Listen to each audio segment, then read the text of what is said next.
PCMC news, सत्याला शब्दाची धार। ड क्षेत्रीय कार्यालयाअंतर्गत प्रभाग क्रमांक 25 आणि 26 मौजे वाकड आणि पिंपळे निलख येथील जगताप डेअरी चौक ते भुजबळ चौक मधुबन हॉटेल रस्त्यालगत असलेल्या अनधिकृत पत्राशेड तसेच बांधकामांवर 3 जानेवारी ते 10 जानेवारी दरम्यान रोज ड क्षेत्रीय कार्यालयामार्फत निष्कर्षणाची कारवाई करण्यात आली आहे। सदर कारवाईमध्ये एकूण अंदाजे 3,02,580 चौरस फूट क्षेत्रफळ अनधिकृत पत्राशेड तसेच वीट बांधकाम पाडण्यात आली आहेत।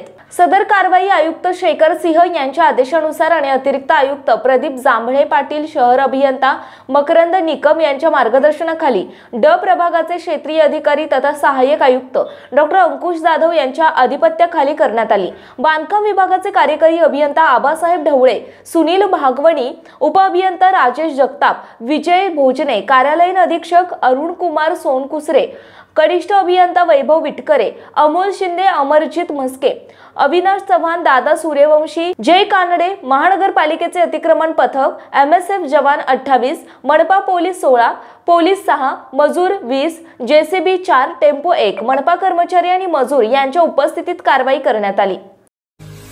पुणे तसेच पिंपरी चिंचवड परिसरातील महत्त्वाच्या बातम्या पाहण्यासाठी आजच आमच्या डिजिटल PCMC न्यूज चॅनलला सबस्क्राइब करा आणि बेल आयकॉन प्रेस करा।